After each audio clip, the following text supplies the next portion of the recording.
Students, my name is Diksha Kanwar और मैं आज आप लोगों को पढ़ाऊंगी sexual reproduction in flowering plant. तो प्लांट के अंदर है ना, हम बात करते हैं बहुत सारे पार्ट्स होते हैं। लीव्स होती है, स्टेम्स होता है, रूट्स होते हैं, फ्लावर वगैरह सब होते हैं ना।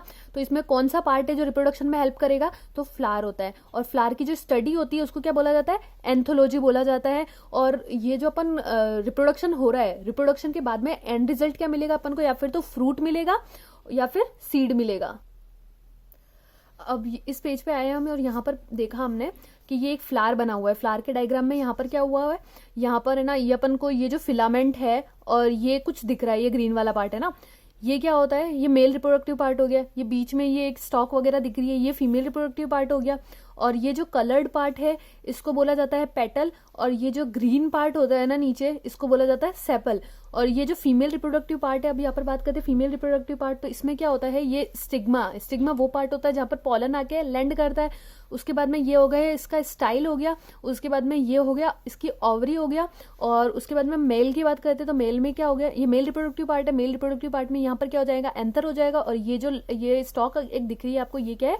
फिलामेंट है। और ये अपने पास में कंप्लीट हो गया इस फ्लावर के बारे में। इसके बाद में अपन बात करते हैं अब कुछ ऐसे बता रखा है इसमें, एक तो प्री फर्टिलाइजेशन इवेंट होता है, फिर फर्टिलाइजेशन वाला आता है, फिर बाद में उसके बाद में पोस्ट फर्टिलाइजेशन आता है। तो प्री फर्टिलाइजेशन की बात करते हैं। प्री फर्टिलाइजेशन में क्या होता है? अपन को क्या चाहिए? Male reproductive part. अब बात करते हैं इस फ्लावर के अंदर मेल रिप्रोडक्टिव पार्ट कौन सा होता है? जो ये एंथर होता है ना, ये एंथर क्या होता है? मेल रिप्रोडक्टिव पार्ट होता है। और ये जो स्टिग्मा वाला ओवरी वाला ये पार्ट होता है, ये फीमेल रिप्रोडक्टिव पार्ट होता है। और इसको क्या बोला जाता है? एंड्रोशियम बोला जाता है। और इसको क्या बोला जाता है? गाइनोशियम। फीमेल वाले को क्या बोला जाता है? गाइनोशियम बोला जाता है। मेल वाले को एंड्रोशियम बोला जाता है। अब प्लांट्स के अंदर है ना बहुत सारे हार्मोनल चेंजेस वगैरह होते हैं। इसके बाद में क्या होता है? इसके अंदर डिफ्रेंशिएशन होता है। उसके बाद में अपन को एंड रिजल्ट जो भी अपन को मिल रहा है एंथर वगैरह वो मिलेगा। उसके बाद में अपन बात करते हैं, अब हम बात करेंगे स्टेमन। माइक्रो मेल रिप्रोडक्टिव पार्ट है उसके अपन बात करेंगे। तो उसमें क्या आता है? स्टेमन, माइक्रोस्पोरेंजियम और पॉलन ग्रेन आता है। अब ये हो गया फिलामेंट, अपन ने बात किया था फ्लोर में देखा था। तो यहाँ पर ये क्या है? फिलामेंट हो गया, ये एंथर हो गया। एंथर वाला जो पार्ट होता है बाइलोब्ड होता है और इसमें हर लॉब के अंदर 2 थीका होते हैं, तो इसको डाइथीकस भी बोला जाता है ना। और ये ना इसके अंदर एक माइक्रोस्पोरेंजियम, ये गोल गोल जो बने हुए ना, इसको माइक्रोस्पोरेंजियम बोला जाता है।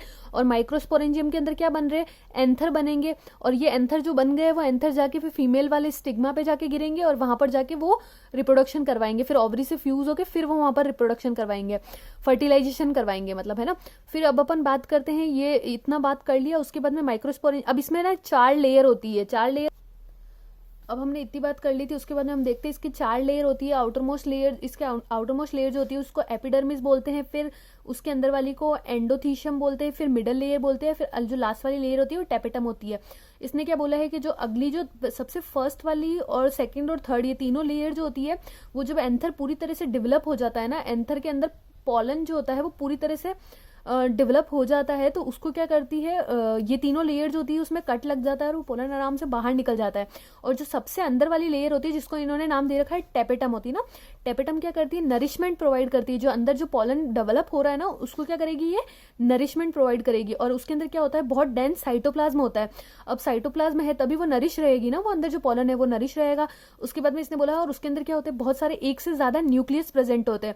फिर इसने क्या बोला है कि यहाँ पर अपने पास में जो यंग एक एंथर ले लो आप, एक यंग जो एंथर ले लो, उसके अंदर क्या होगा? बीच अंदर ये उस पूरे एंथर ले लिया, इसके बीच में क्या होगा? एक है ना, मतलब एक जैसे दिखने वाली बहुत सारी होमोजीनियस ये सेल्स प्रेजेंट होगी, जिसका नाम दिया इन्होंने स्पोरोजीनियस टिश्यू नाम दिया है ना। और ये कहाँ प्रेजेंट होगा? मेगा स्पोरेंजियम है ना, मेगा स्पोरेंजियम के बिल्कुल बीच में प्रेजेंट होगा इन सब लेयर